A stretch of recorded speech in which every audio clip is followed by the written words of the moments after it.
হুমকি দিয়ে গেছে, বাড়িতে উত্তর দিবে না। আবার হুমকি দিয়ে গেছে, তার জন্য উনি কান্নাকাটি করতেছে। বলছে যে গেলে নাকি মারধর করবি। বলছে বাড়িতে আসো দেখি ক্যাঙ্কা আসতে পারেন, বাড়িতে ক্যাঙ্কা উঠতে পারেন, তুমি এটি এসে অভিযোগ দেন আমার বিরুদ্ধে আসো, এটি বাড়িতে খাই। সে অনেকদিন যাবত এই যে পুরাদা অসুস্থ, সেই অসুস্থ অবস্থায় আমার বোন জামাই তার যাবতীয় যত ব্যবস্থা খাই দেয়, চিকিৎসাপাতি সবই করে।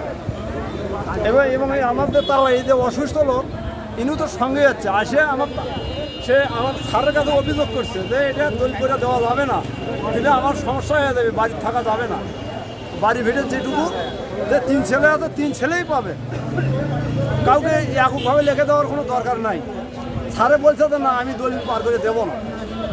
সেই কথার উপরে আছে, এইদিকে আর দলিল লেখে টেখে রেডি করছে। এমতো অবস্থায় লাস্ট পর্যায়ে আমরা জানলাম সে মারা গেছে এখানে ভেতরে, মাঠের ভেতরে। লাশ কোথায় এখন? লাশ নিয়ে গেছে, চলে গেছে ওরা বাইরে। রমজান মাসে ভাত খাওয়ার জন্য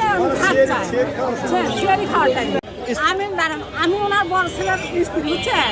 ইনি আমার শ্বশুর, ওনার নাম নূরজাহান, গ্রাম পূর্ব গোপালপুর। উনি ছেলের সময় মানে রমজানের 2 দিন আগের ঘটনা, উনি মানে ভাত চায়। ছোট ছেলে ভাত দিতে যায়, ল্যাম্পন আগে দেয়। উনি ল্যাম্পন কাছে যায়, আগুন লাগা যায় ওনার সর্বস্ব নেবে। তারপরে থেকে উনি খুবই অসুস্থ, গুরুতর অসুস্থ। ওনার 2 ছেলে এবং ছেলের বউ কোনো প্রকার সেবা যত্ন করে না। আবার 2 ছেলে আবার জমিও তার কাছ থেকে কিন্তু দখল মানে দলিল করে নিচ্ছে।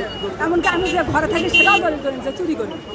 তারপরে এখন বাকি কিছু সম্পত্তি আছে ওনার লোভে ওনাকে এখানে জোর করে ওনার যাচ্ছে অবস্থায় ওনাকে নিয়ে আসে এখানে। আসার পরে আল্লাহর কি না উনি মারা গেছে। আর আমার শ্বশুর আছে ওটা আটকানোর জন্য, এখানে অভিযোগ দেওয়ার জন্য। ওটা তার 2 ছেলে এবং 2 ছেলের বউ নিয়ে এসছে এখানে। তারা এমনকি তারা কিছু কিছু মনে করেন যে লোকজনও নিয়ে এসছে, গুন্ড পান্না ধরনের, তাও নিয়ে এসছে তারা, সেগুলোও নিয়ে এসছে জোর করে লিখে দেওয়ার জন্য।